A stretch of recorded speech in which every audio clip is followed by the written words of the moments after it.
Can't decide and torn between a romantic, comedy, action, or an indie film to watch for the weekend? Well.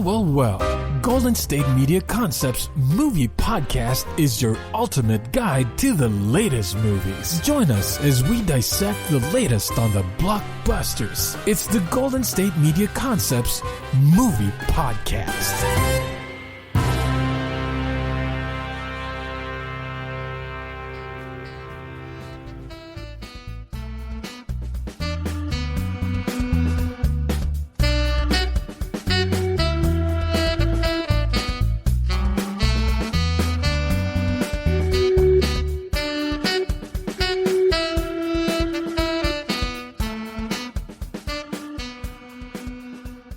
Thank you for tuning into the GSMC Movie Podcast, brought to you by the GSMC Podcast Network. My name is Shubh Nanda, and I'm your host. Today we're going to be finishing off, well, not exactly finishing off, we have one more episode left after this, but we're going to be finishing off the tale of the original Avengers, the characters that we've been following since day one.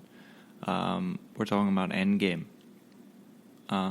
So, like so many, I've gone through quarantine by sitting in front of my TV, avoiding every single report of how this nation is burning to the ground, with a healthy dose of TV, sitcoms, cooking shows, docuseries. I just watched a really good docuseries on Netflix called Bad Boy Billionaires. It's worth a watch.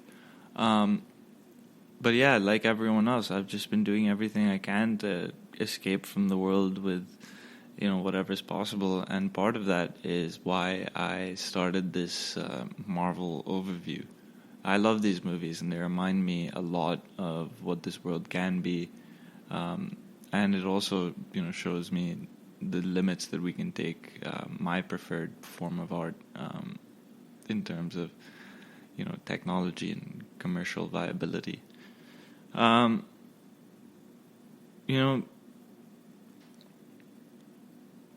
It's interesting. Most stories, especially those with a sort of apocalyptic element to them, like Endgame or Contagion, maybe even Jaws, they have a strange cultural relevance now, especially because all of these movies act as sort of a metaphor for the pandemic we're experiencing. Whereas the snap and the sort of fate of Earth's mightiest heroes consumed our lives in the sort of hype leading up to Endgame, the sudden loss of so many lives in the world right now, it's our reality. There's sympathy for the characters in Endgame that amounts to more than just sort of investment in the characters, because we see our circumstances. We see us in that empty baseball stadium, we see that sort of giddy optimism with the pot of whales that appear in Hudson River when Chris Rogers is hosting his group therapy session. We saw that. We saw animals walking into major cities when everything was closed down. We saw reports of environmental improvement after the economic shutdown. Air quality sort of went up. There was a reemergence of wildlife. And, perhaps we even feel a little bit like Hawkeye, who in the opening moments when he sees his entire family gone, he finds himself alone and faced with his darkest side. What was superhero entertainment? For both very diehard and casual fans, it became sort of like a prophecy for a worldwide catastrophe. Now, indeed, Avengers Endgame, it became the stuff of memes naturally. Thanos created COVID, Thanos got COVID.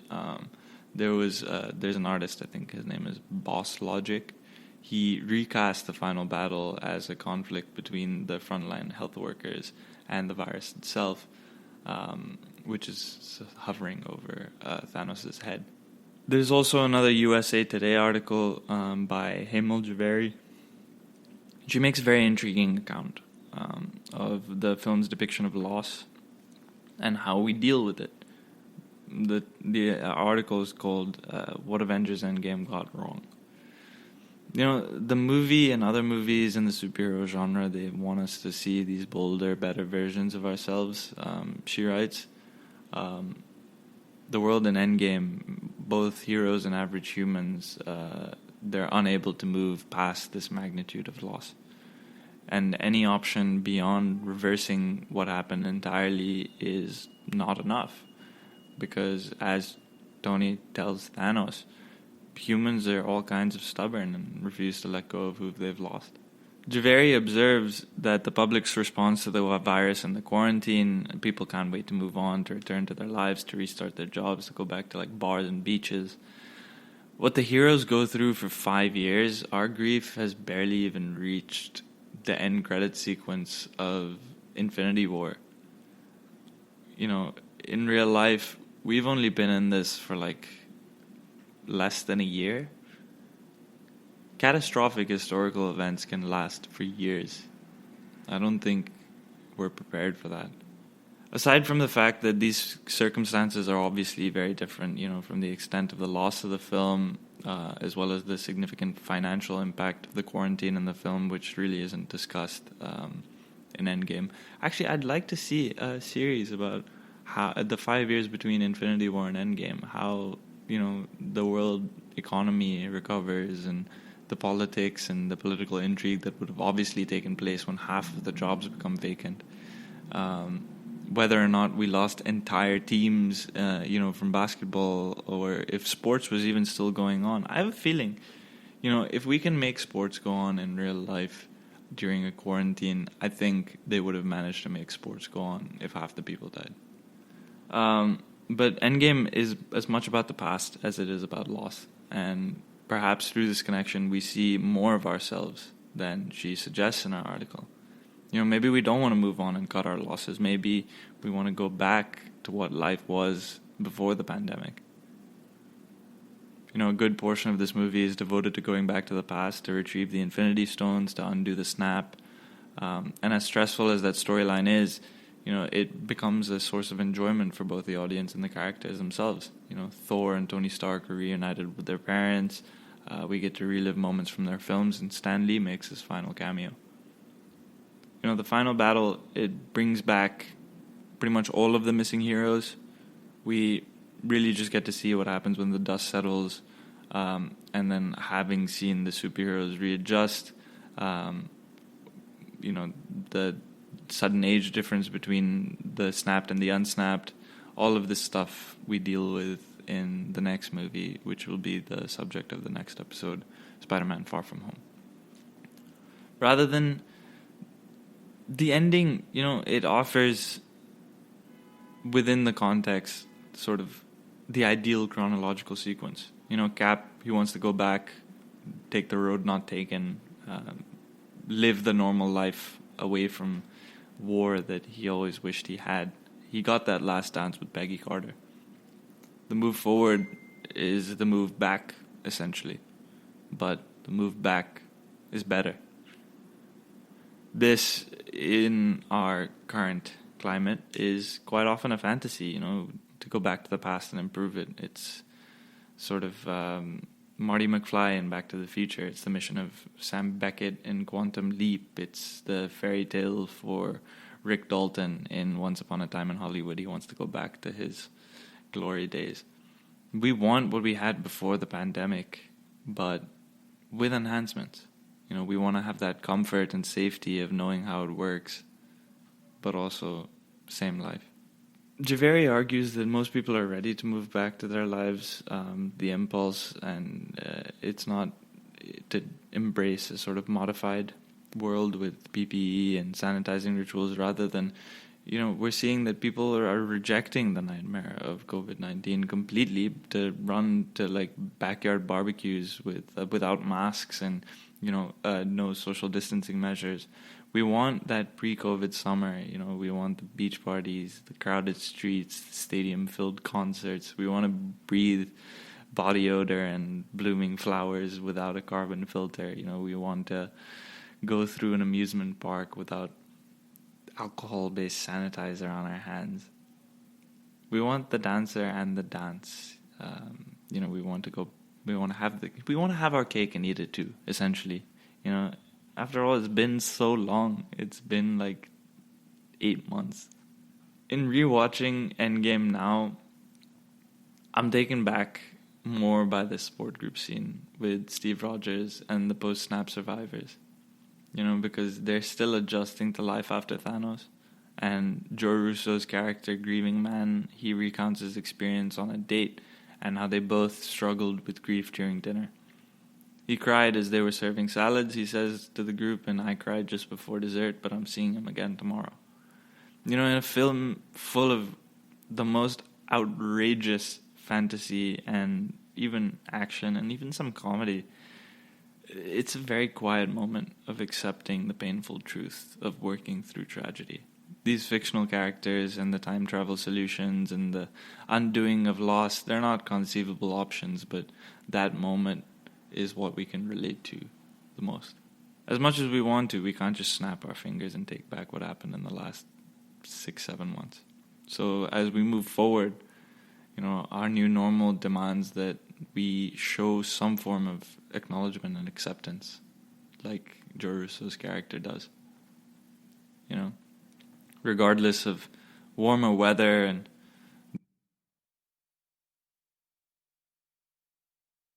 Want to know the latest and hottest music hitting the airwaves? Don't be left out. Listen to the Golden State Media Concepts Music Podcast. It keeps you on the loop with everything you need to know from pop, rock, hip-hop, and the top 40. And we'll throw in news of your favorite artists, concert and tour dates, and so much more. Listen no further, because this is the gold standard in music podcast.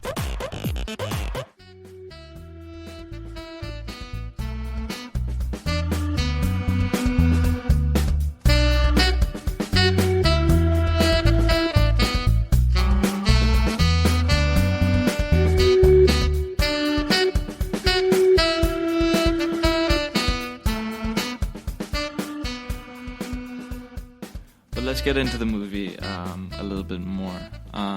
Endgame came about as the result of licensing comic book properties that Marvel Studios. They sort of got tired of that, and in 2005 set up their own movie sort of branch, Marvel Studios.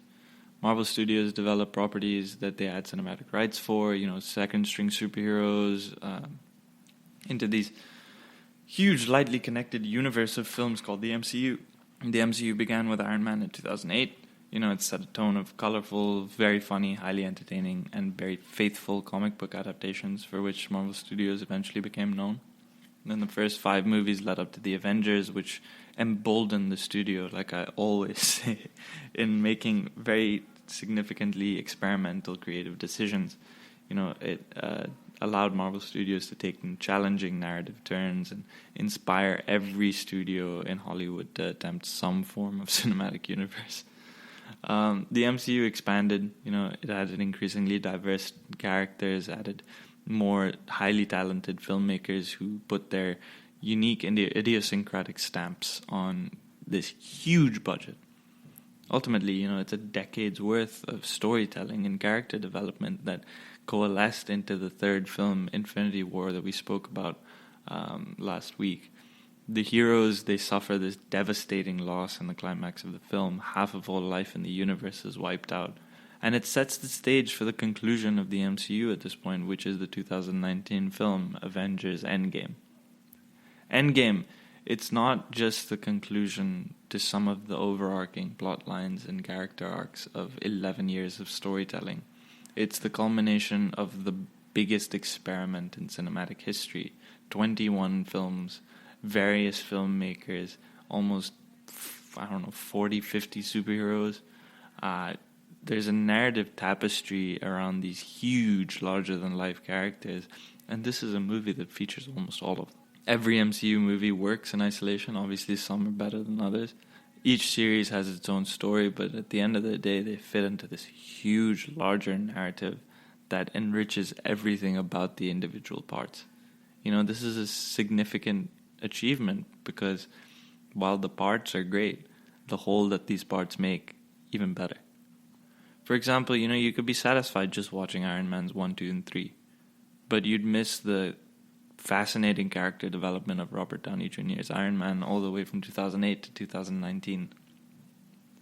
Indeed, it's easy to say that the MCU unfolds like the biggest TV series of all time.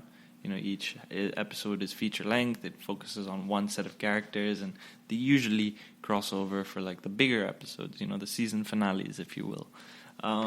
And if that comparison holds, then the first 22 episodes, I suppose, represent the first 3 seasons, maybe, or 3, I guess you could say 3/3 of a season. Phase 3 is Act 3 of the MCU. Yeah, let's say that. It's 3 acts of a season of television. So, Phase 1, up to Avengers, it's the setup. We learn who these characters are, we're figuring out who it is that we're rooting for, and it all ends in the culmination of the Avengers. Then there's Phase 2, which is introducing all the new characters, establishing the original ones in their storylines, and it culminates, I suppose, at the end of the first Ant-Man, but really at the end of Civil War, when the group has been split up, and that's when Act 3 starts. You see these factions arising, you see sort of a build-up towards what is going to be the finale of this, and that's how we get into Infinity War, and eventually Endgame. Endgame is the culmination of the preceding films, but it's also a reflection of the achievements of the MCU.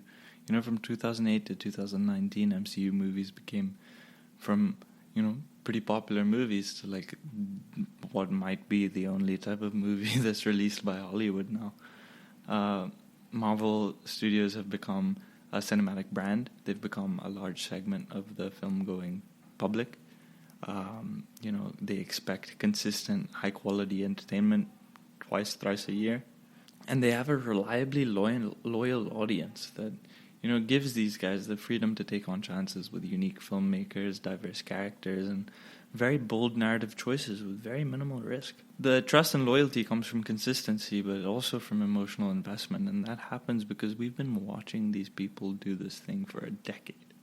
There's a comfort in seeing Robert Downey Jr. as Tony Stark 9 times in 11 years, or Chris Evans as 7 times in 8 years as Captain America, or, many of the other long-running characters, Black Widow, Thor, Hawkeye, Nick Fury, even the character Kobe Smulders plays, Maria Hill. Endgame can be viewed as exercise in rewarding these loyal, long-time fans by celebrating and concluding all the films that led to this point. There's a monumental achievement of this film that's best understood through this lens of reflection. And in that spirit, the focus of the film is on the original 6 Avengers: Tony, Steve, Black Widow, Hulk, Thor, and Hawkeye. These 6 characters assembling catalyzed the MCU and the Avengers in the beginning. Their final adventure ends this season. It's reflective storytelling. It's a circle. The filmmakers understand the weight and scale of such a significant payoff, and they crafted this 3-hour blockbuster to do it justice. Despite the length. Actually, you know what? I was actually quite pleased that it was a 3-hour movie, because I feel like anything under that would have done a disservice to 21 films before this. As I said, a decade of increasing popularity and emotional investment created this unique anticipation for this film. And all of this contributed to Endgame becoming the highest grossing movie worldwide of all time. The commercial success of this film is not the same as the quality of the film. Of course, there's people who conflate the two, but that said, the commercial success speaks volumes about the place of the MCU in pop culture history. Perhaps the MCU is the zenith of blockbuster movie filmmaking. It's the culmination of a new form of myth-making, in a way. These films represent the homogenization of filmmaking in the 21st century, and honestly, sort of the leading cause of the death of these mature mid-budget films. Without movies like Endgame, I don't know if we'd get movies like Marriage Story that went straight to streaming after like a week-long run in a theater, just so they could qualify for awards. Regardless of someone's feelings about the MCU, however, you have to understand that with it is this central cinematic pop culture phenomenon of the 2010s. You know, it's got this widespread success in an era where culture is fractured and the niche is more important. You know, it's when everyone is connected, it's not fun to see that everyone is the same. Everyone likes to see that everyone has their own idiosyncratic individualities. But the success of the first decade of the MCU is singular. You know, it's a pop culture phenomena that emerges to capture the global imagination in one way, in a unique way. Endgame is also remarkable when you compare it to other 2019 culminations. You know, you have Game of Thrones ending in this year, Star Wars also ended this year. And the culminations of these series, the endings have been torn to shreds. I mean, Endgame is one of the most satisfying conclusions to a large-scale, long-running phenomenon. So after all of that, you know, to examine how this culmination was achieved and how this film reflects 11 years of blockbuster storytelling, it's important. Endgame was originally announced as Infinity War Part 2 in October 2014. They were developed by Christopher Marcus and Stephen McFeely, as well as directors Joe and Anthony Russo. The films began in development with the endings of the two protagonists of the MCU at this point, Tony Stark and Steve Rogers.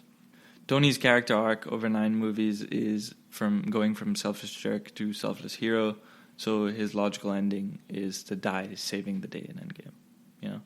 And Steve's character arc is the inverse of Tony's. He begins as the self-sacrificing hero, but eventually it starts to become more selfish, in a good way. You know, he survives Endgame and he stops fighting. He has the life that he's always dreamed of. These endings were decided by late 2015, and, you know, they identified the finale of Infinity War at this point. The villain, Thanos, successfully connects all 6 Infinity Stones and uses them to snap half of all living things in the universe out of existence. Now, both of the endings of the films were decided and structured to sort of build around the snap, while Endgame was structured to deal with the fallout from the snap and build the endings for Tony and Steve. Endgame also focused on the surviving characters dealing with grief and failure and trying to make things right.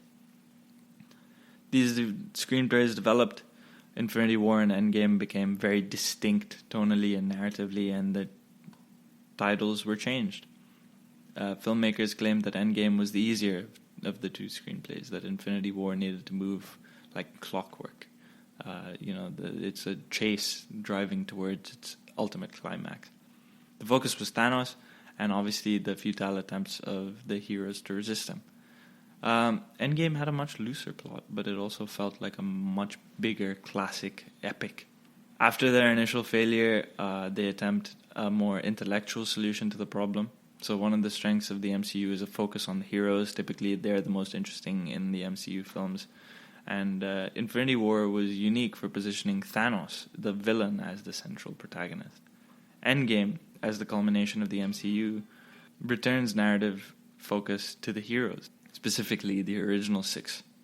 And the focus on Thanos and Infinity War allows these filmmakers to streamline that narrative.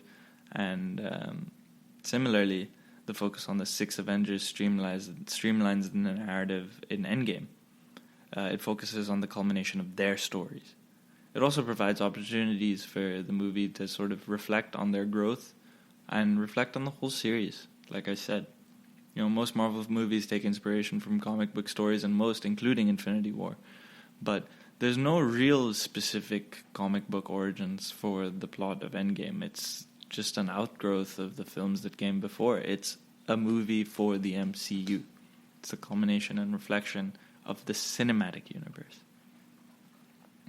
The focus on the 6 Avengers also means that characters like Thanos and Captain Marvel would have smaller roles than fans would expect. Some characters like Scott Lang and Nebula actually have very strong moments, and still, they're still in the service of the main 6 characters. Thanos remains the villain, but the focus on the heroes means that he's off screen for most of the film. But, you can feel the villainy in the consequences of his actions. Infinity War was released all over the world on 27th April 2018, and an Endgame was released globally on 26th. The year in between was fascinating from a marketing perspective because Infinity War ends with the success of a villain and snapping out of existence the most popular characters, the newest ones as well, Spider-Man, Black Panther, Doctor Strange, and most of the Guardians of the Galaxy. Audiences assumed that they would return in the next film, but it was still a shocking ending, right? So Marvel Studios, they kept their cards very close to their chest. There was no promotion for Endgame until quite some time after. And the title wasn't even announced until the first trailer almost 8 months after Infinity War dropped in December 2018. The filmmakers also considered having no marketing for the film entirely, just going off of the cliffhanger. But to be fair, it's like a $400 million movie. I don't think you're allowed to do that. Audiences would have shown up to Endgame without any urging. Honestly, I was there on the first day. I watched the morning show. Making widespread marketing largely unnecessary, but it was important to not saturate the market with Avengers promotion because people likely were probably really tired of hearing about Marvel movies at this point. Beyond this minimal promotion, Marvel also refused to announce any future MCU movies, especially the ones in pre-production, because their existence could potentially spoil the film. Endgame was announced nearly 5 years in advance, but the schedule beyond that was blank until after Endgame was released, except for one movie. Since Sony controls the rights for Spider-Man, they announced Spider-Man Far From Home as a follow-up to Endgame in 2016. And they went into typical promotion, and that really messed with the Marvel Studios marketing team because they had to pretend that Spider-Man was gone. As Endgame approached, obviously none of the material gave any indication that these heroes would return. This was preserving some of the most important moments until the audience saw the film, and it only added to the rewarding experience of watching this film because it's a love letter to the longtime fans of the MCU. It's overwhelming in its scope when you think about it, and it's going to be taxing for someone who doesn't know what's going on, but at this point, these filmgoers have already decided whether or not there's a fan. They had 10 years to do so. Endgame wasn't there to win new fans. It was to reward existing ones, but it does both, and it does both impeccably. Endgame, it's pandering. It's crowd pleasing, but it doesn't descend into fan service entirely, which sets it apart from the rest of pop culture into the 2010s. There's a situation here created by social media where most filmmakers and creators are very accessible by fans, and fans can easily gather in large numbers to talk about their views on these properties, but there's an entitlement resulting in this. Fans believe that their ideas have to be heard or acknowledged and incorporated, and the most vocal of these fans put these creators in very uncomfortable positions, and it can compromise people's visions in certain ways. Fan service is resultant in creators making strange character choices to please the fans, or things that will eventually likely disappoint other fans because you can't please everyone, and the results are inconsistent with the original vision of the property.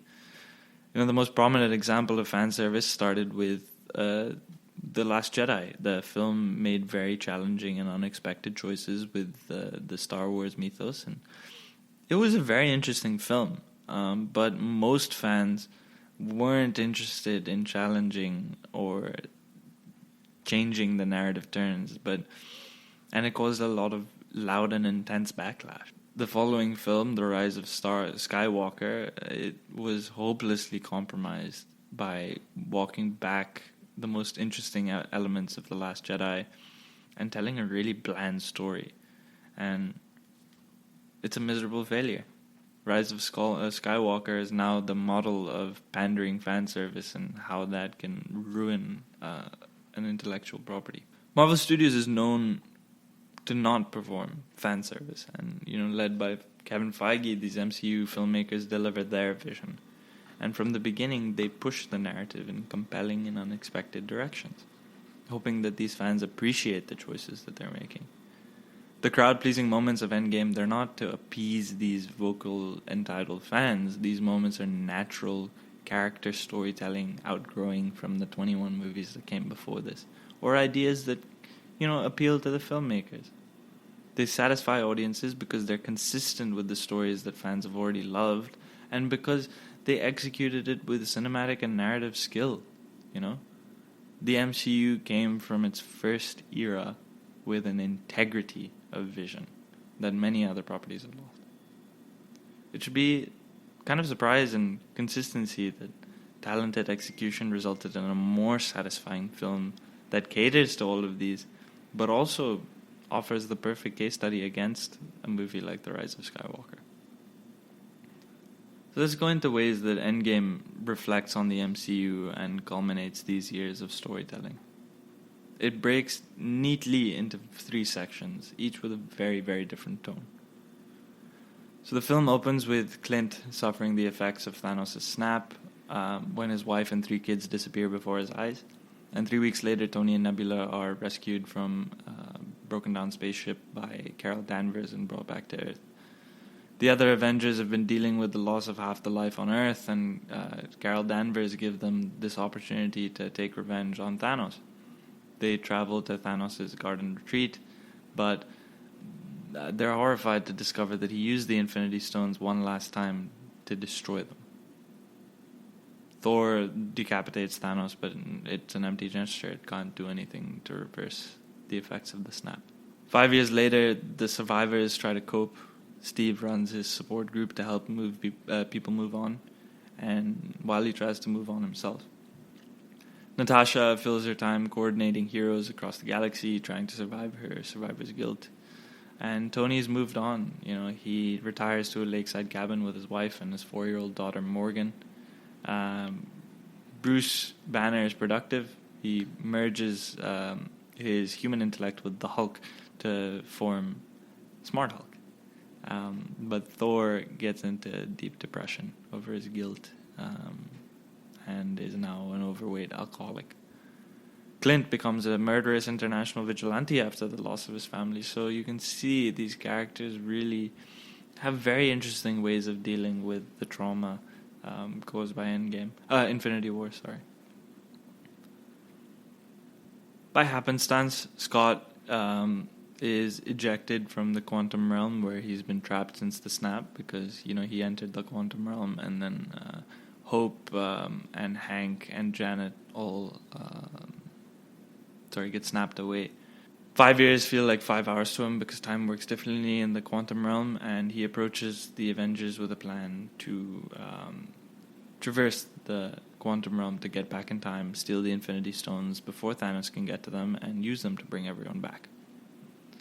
Obviously, Tony is the most skeptical because he has the most to lose, but eventually he can't bring himself from stopping himself to be a genius. I mean, he's the genius, right? There's like an ego thing. Like, Tony Stark was probably mad that they thought of this before he did, so he was like, okay, well, I mean, they thought of it, but no one can do it without me, so it's an ego thing. He sets the stakes. They have to bring back what they lost, but they have to preserve what they have. Thor and Clint, they're also hesitant, but they agree to join. So the original 6 Avengers reassemble along with Nebula, Rocket, and Rhodey to carry out a time heist. The first act, it's not devoid of any lightness, but the sadness of the failure, it firmly establishes that the end of Infinity War it's not just a cliffhanger that'll be reversed, but it's a lasting event with very serious consequences. The filmmakers, they take their time to establish these emotional stakes, and it gives the actions that they do weight and purpose. In the wrong hands, this could have been rushed to get to the fun or felt too sad. Tired of searching the vast jungle of podcasts? Now listen close and hear this out. There's a podcast network that covers just about everything that you've been searching. Hey! The Golden State Media Concepts Podcast Network is here. Nothing less than a podcast bliss with endless hours of podcast coverage. From news, sports, music, fashion, cooking, entertainment, fantasy, football, and so much more. So stop lurking around and go straight out to the Golden State Media Concepts Podcast Network. Guaranteed to fill that podcast itch. Whatever it may be. Visit us at www.gsmcpodcast.com. Follow us on Facebook and Twitter, and download us on iTunes, SoundCloud, and Google Play.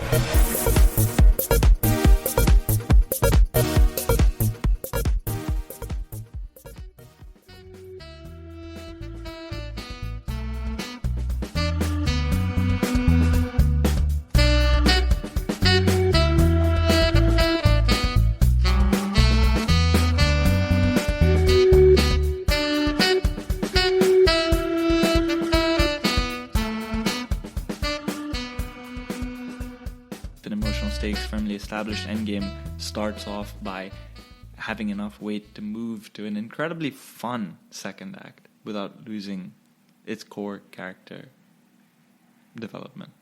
The second act begins by redefining the classic cinematic time travel trope, because it's established that, in Back to the Future, the past changes the present, but in Endgame, the past and present for characters is unchangeable because everything happened to them. But by going into the past to alter things, to retrieve these Infinity Stones, they can create an alternate branch of the timeline, which asserts that the end of Infinity War probably won't be undone, but it definitely will be reversed. The plan is to break into teams to travel back and retrieve the Infinity Stones and return with them in the present. And it leads to a brainstorming session where these heroes reflect on adventures to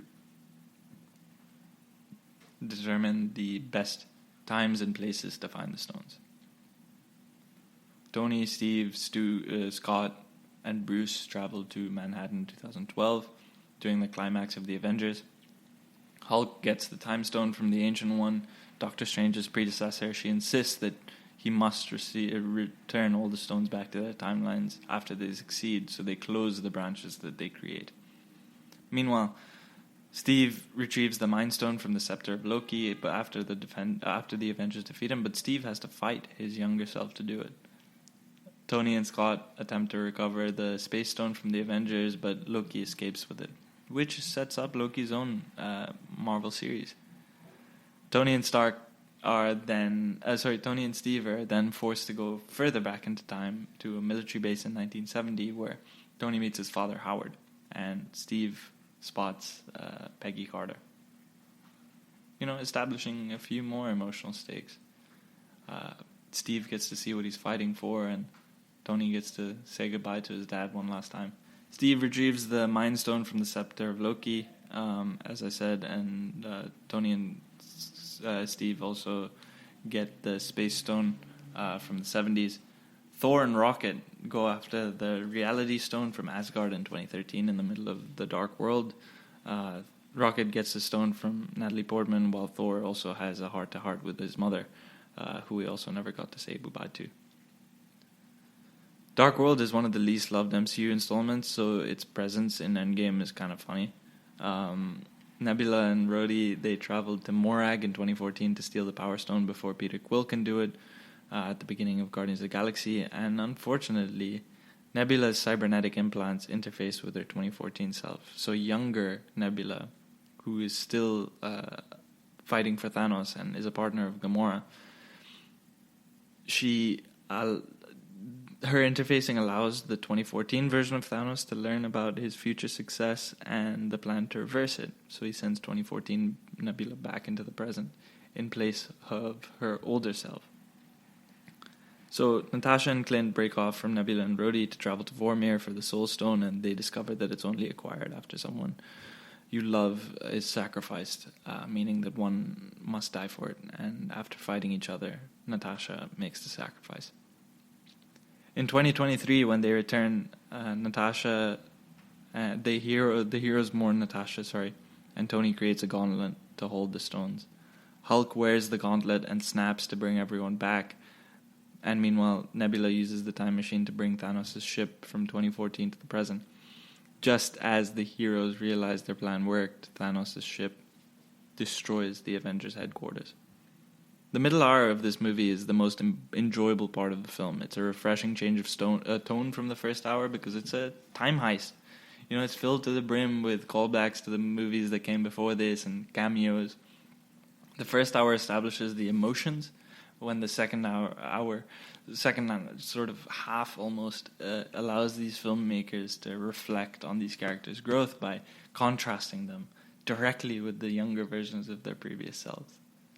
Back to the Future is often cited in this movie, but this section is actually a recreation of parts of Back to the Future 2 on a massive scale. The conceit of time travel allows these characters to revisit moments from the Avengers, Thor: The Dark World, Guardians of the Galaxy from a very different perspective, but there are also references to Captain America 1, Captain America 2, Doctor Strange, and Infinity War. It's a very well-earned victory lap for the MCU, and it's like a greatest hits compilation. The cameos are particularly exciting. You know, we see Tilda Swinton, Robert Redford, John Slattery, Haley Atwell, Tom Hiddleston, Maximiliano Hernandez, Frank Grillo. All of these actors, beautiful actors, return as memorable characters who died. Robert Redford was the biggest surprise because he had announced his retirement from acting after The Old Man and the Gun. So his cameo here is his final film role. And Natalie Portman also appears by using deleted scenes from The Dark World and newly recorded dialogue. There's references to these old movies. They're knowing, they're fun. You know, Tony and Scott observe the heroic pose of the Avengers when they defeat Loki, but it looks really awkward. Tony criticizes Steve's costume because it does nothing for his ass, but Scott praises it as America's ass. Nebula and Rhodey watch Quill dance through the alien temple, listening to Come and Get Your Love on his Walkman. And from their perspective, they can't hear the music. Quill's just dancing and singing very badly.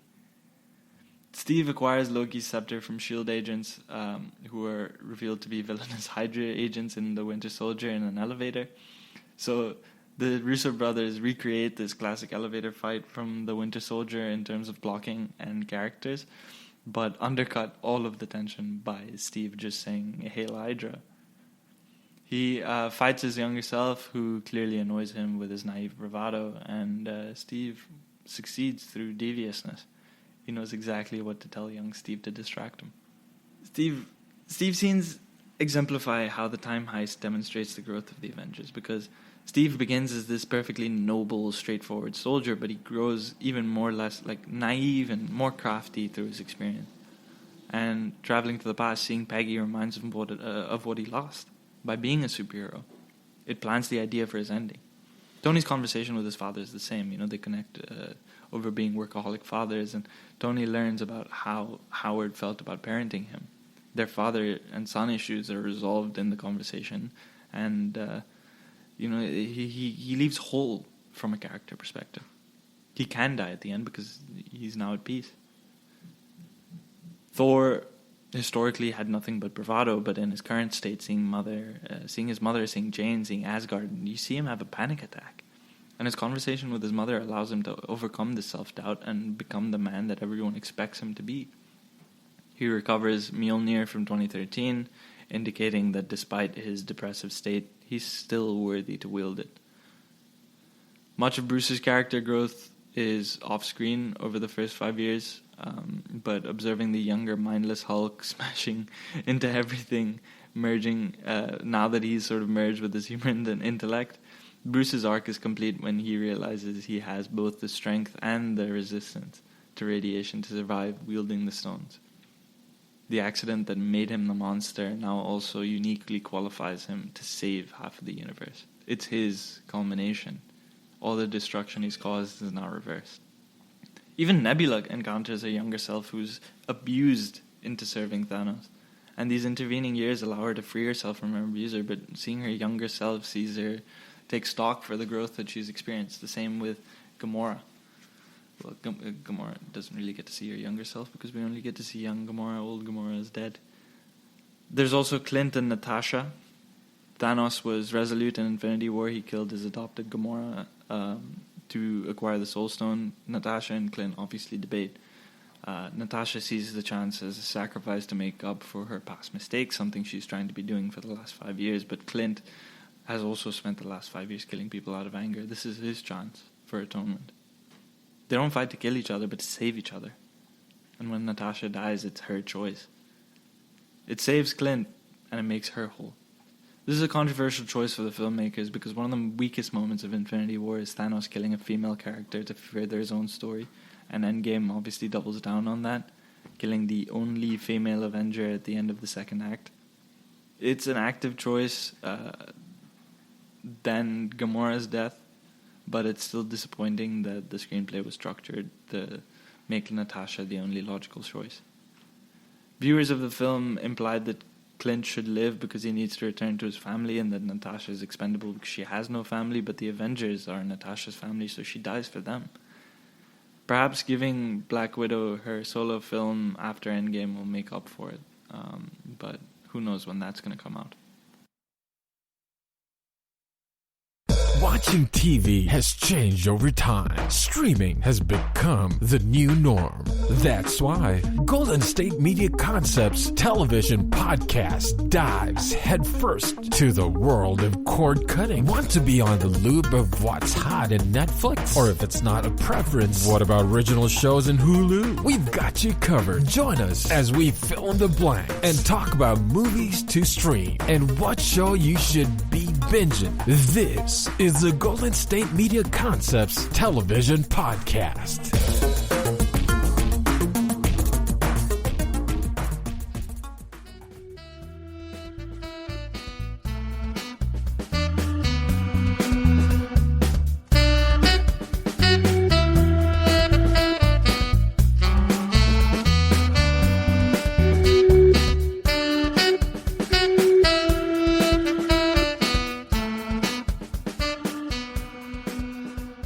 Endgame then enters its final act, the Culmination of Reflection.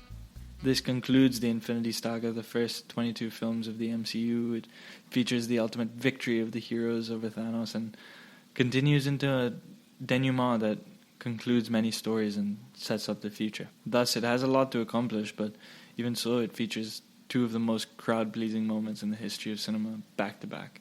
After Thanos' ship attacks, Bruce, Scott, Rhodey, and Rocket are caught under rubble. Clint falls into a basement with the Infinity Stones and he's being pursued by Thanos' monsters, and Tony, Steve, and Thor confront Thanos. President Nebula is freed by 2014 Gamora, and they save Clint by killing 2014 Gamora. Thanos declares that his original plan didn't go far enough, and he announces his intention to wipe out all life from the universe when he recovers the stones.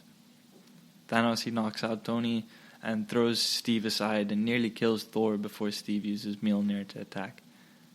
Previously, only Thor has the ability to wield Mjolnir, but despite this advantage, Steve is nearly defeated and he faces Thanos and his army alone, and it seems like all hope is lost. Then we hear one of the most satisfying moments in cinematic history. In his radio, Steve hears, "On your left," in Falcon's voice, and then we see these magic portals conjured by Doctor Strange appear behind Steve.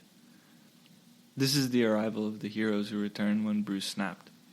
Black Panther, Okoye, Shuri, Falcon, Scarlet Witch, Peter Quill, Drax, Mantis, Spider-Man, Bucky, Groot, Valkyrie, Wong, Hope Van Dyne, the Wasp, Pepper as Rescue in an Iron Man suit, as well as armies composed of Wakandans as Guardians and Sorcerers all emerge.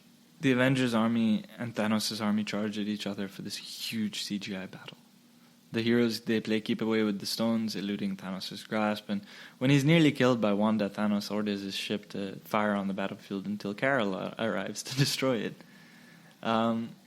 Doctor Strange, he orchestrates the one successful outcome he envisioned in Infinity War when Thanos acquires the gauntlet, and Strange uses indicates to Tony to follow his instinct.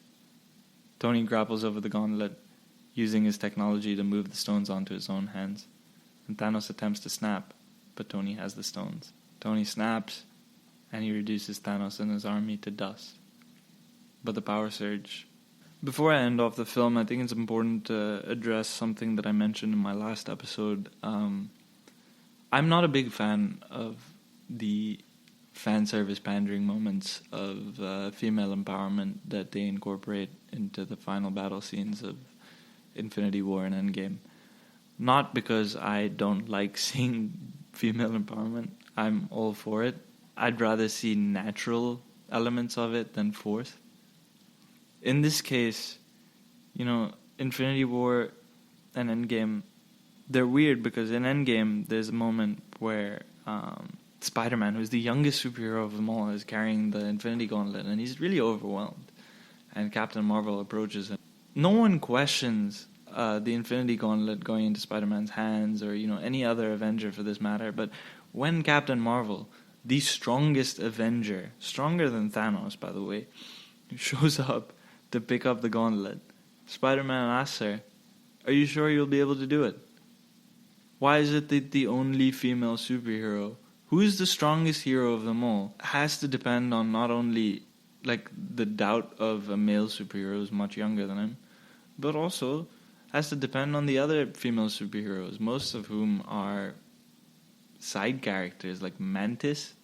I mean, she doesn't have any powers except for making people fall asleep. Black Widow has no powers. She's a very talented assassin, but the only real female characters with strong superhero powers are Captain Marvel and Scarlet Witch, two of the strongest Avengers, potentially. But that's just not what it's made out to seem, because we get this forced moment of, okay, here are the girls, we're going to back each other up. That's just executed terribly. I think these characters deserve more, and the Marvel Cinematic Universe deserves more interesting female characters. Anyway, we get back to the other heroes and MCU characters. We have Happy Hogan, Janet Van Dyne, May Parker, Harry Keener, General Ross, Maria Hill, Nick Fury. They all attend Tony's funeral. Clint reunites with his family, T'Challa celebrates in Wakanda, and Peter Parker returns to high school. Valkyrie is the new queen of Asgard, and Thor then leaves to find his new path with the Guardians of the Galaxy. And finally, Steve takes the stones and Mjolnir to return them to their proper times and places to close off all of the time branches that they open, but he doesn't return. His friends, Sam and Bucky, they spot an old man sitting nearby, and Steve decides to remain in his past life and live the life that he lost when he was frozen for 70 years after the Second World War. He passes his shield to Sam, giving him the mantle of Captain America, and then the film ends in 1945 with Steve and Peggy's last dance. I've never had a theater-going experience like Avengers Endgame on opening day. I'm a huge fan of the loud and sort of noises that come from a film while watching it in a group mind. But the energy of the crowd that I felt, it's electric. Fans from all over the world, they reacted in unison to every single crowd-pleasing moment. There were cheers when Steve wields Mjolnir and the heroes return through the portals. So much catharsis. These heroes we followed over a decade finally achieve their ultimate triumph. Thanos is defeated a year after his victory in Infinity War, and as viewers we had as much to do with these events as sports fans have to do with the outcome of a game, but it felt incredible nonetheless. I tear up during Endgame twice in every viewing, and both times for the same reason. One is during the portal scene. Honestly, I'm tearing up talking about it. And then the other one is the steady cam shot throughout Tony's funeral. Obviously, I also cry in the beginning when Tony announces that he's about to die. I cry when Tony dies. I cry when Black Widow dies. I cry when Captain Marvel appears to save Tony. I cry when Captain Marvel breaks the ship. I cry when Peter Parker has that one close-up right before he sees Ned again. But these were the two films in the scene where the entire epic cast was gathered in one place during filming. The level of great actors on display is staggering, but more than that, these moments highlight the monumental success of the MCU. Because they feature characters from series like Captain America, Thor, Iron Man, Ant-Man, Guardians of the Galaxy, Spider-Man, Doctor Strange, Captain Marvel, Black Panther, all of these who've become myths, like our modern day myths, these household icons, and 11 years of storytelling and pop culture significance culminate in those scenes. The 30-minute final battle has ingenious audience manipulation. The heroes achieve their goal. They snap everyone back, but Thanos' attack makes the audience forget about it. Most viewers are so caught up in the action that they forget about the returned heroes until the portal scene, increasing its impact. The climax, it's triumphant. It's well earned after 2 films of trying to defeat Thanos, but the battle itself is a bit of a jumble. There's a lot of sound, there's a lot of fury, but features a lot of interesting character interactions and callbacks for a lot of longtime fans. Tony sweetly hugging Peter, Quill trying to hug his dead girlfriend Gamora, only having her kick him in the balls because 2014 Gamora has never met him. There's an attempt to demonstrate diversity by having the assembled female heroes pose together, like I said, but there's so much to do in terms of female representation for superhero films in general. It ends here where the screenwriters began. Tony and Steve. Tony's transition to a selfless, sacrificial hero ends here with his death. By this point, he spent all of his films trying to protect Earth from another existential threat, like the one they faced in the Avengers. He failed in Infinity War, but he makes peace with it and settles down. When he's presented with the opportunity, he can't help but help. His dad issues are resolved through time travel, and the threat that he faced for years is defeated. His character has nowhere else to go after the climax, making his death logical, but also removing the tragedy. Tony dies, completing his purpose. His work is finished. He can rest. It's also fitting that the characters that began this era of the MCU in Iron Man die at the end of Endgame. Downey gives his best performance of the series, clearly understanding the significance of ending his iconic character. Tony, uncharacteristically, doesn't speak as he dies, which was his idea, Robert Downey Jr.'s, but fittingly, obviously, he performs his own eulogy in a pre-recorded video. After the funeral, Morgan asks his best friend Happy, played by Jon Favreau, for a cheeseburger, just like Tony asked for a cheeseburger when he was rescued in Iron Man. It's a complete circle. It's satisfying. It'll be far less satisfying to see Steve Rogers die because he was introduced as a selfless hero who only wanted to serve. He nearly dies in his sacrificial act at the end of the first Avenger, but he awakens and gradually comes to trust his instincts more than the authorities. In movies like The Winter Soldier and Civil War, and now, after having spent his life serving others, he makes the selfish choice to take the opportunity to leave it all behind. The ultimate culmination is to end the fight by dying, not living. No, I messed that up. His ultimate culmination is to end the fight not by dying, but by living. He passes the Captain America mantle on to Sam, but the responsibility is as well to other capable heroes around him. The new Captain America is a black man, which occurs in the comics, and it's a very significant moment, made all the more interesting by recent events in the US. There's a quiet moment of Steve and Peggy dancing at the end, and it's a beautiful way to set the stage and close the curtains on this part of the MCU. Avengers Endgame, it's satisfying on every level. It's a comic book superhero movie with everything that you would expect from it, but it's also surprisingly very deep and an insightful study of these characters that we've been following for the last 10 years. Each of these 6 original Avengers finds some form of satisfying resolution, as do most of the other featured characters.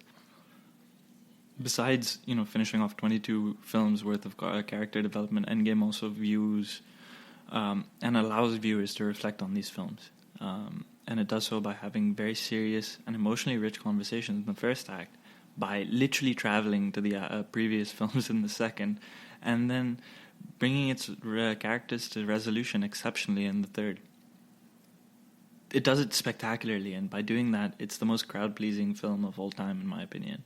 It delivers fans everything that they can hope for, but it also avoids the temptation of fan service. I've had a fascination with blockbuster entertainment because mass entertainment is also it's like dismissed as disposable popcorn cinema, like what Scorsese said about these movies. You know, they're released, and a lot of them, what people don't realize is a reflection, but also a shaping of the culture of that specific moment. You know, we lived through the cinematic fallout of movies like Jaws and Star Wars and Raiders of the Lost Ark. These films, they capture imaginations of audiences around the world, and they haven't let go for decades since. You know, they define what the blockbuster movies are. This is, I think, my 13th episode on Marvel, maybe 14th at this point. 13th episode, and you know, and I hope that chronicle this era of mass entertainment through the lens of these Marvel films. You know, since then you see movies with immediate cultural significance like Black Panther and Infinity War, but Endgame, I feel like now has really just walked into its cultural significance. It represents a peak of what superhero movies can offer, because it's made with heart and talent and intelligence, but it also captures the imagination of the audience, not because of it. It's just a really great film in its own right, but it's also the culmination of 21 movies before this. It's a colossal achievement, and one that can't be matched or repeated, probably. Some viewers might not enjoy these films or their impact, and that's understandable because, you know, obviously they can be dismissed as popcorn entertainment or a theme park ride, in the words of Scorsese, but this era of blockbuster entertainment peaked with the MCU, and it'll be cited as an influence for blockbuster entertainment as a whole in years to come. Endgame made $1.2 billion worldwide in its first 3 days of release, on its way to $2.8 billion at the end of its theatrical run. It outgrossed Avatar and became the highest-grossing movie of all time worldwide. The pent-up anticipation for this film after 11 years, 21 movies, and a stunning ending to Infinity War, it's never going to be topped. With COVID-19 potentially altering what theater going might be like in the long term, it's possible that Endgame might be the last mega blockbuster for a really long time. There's also superhero movies that are going to be there, you know, for a long time from now. More Marvel movies, even more MCU. 8 future MCU movies have been announced, and Marvel Studios has already announced a number of series that are going to appear on Disney+, including Falcon and the Winter Soldier, WandaVision, Hawkeye, and She-Hulk. The MCU is going to continue. Pop culture will move on, but Endgame, it shows the peak in pop culture. I'm glad I was there to experience it on the first day. Who knows what it's going to be like in the future. Thank you for listening to the GSMC Movie Podcast, brought to you by the GSMC Podcast Network. If you enjoyed the show, please subscribe to us on Apple Podcasts and leave us a review. You can also follow us on Twitter at GSMC_movies. Thank you for listening. This has been Shubnanda, and stay tuned for next episode when we finally finish off the MCU with Spider-Man Far From Home and a nice little debrief on the last 14 episodes. Alright, take care. You've been listening to the Golden State Media Concepts Movie Podcast, part of the Golden State Media Concepts Podcast Network. You can find this show and others like it at www.gsmcpodcast.com. Download our podcast on iTunes, Stitcher, SoundCloud, and Google Play. Just type in GSMC to find all the shows from the Golden State Media Concepts Podcast Network, from movies to music, from sports to entertainment, and even weird news. You can also follow us on Twitter and on Facebook. Thank you, and we hope you have enjoyed today's program.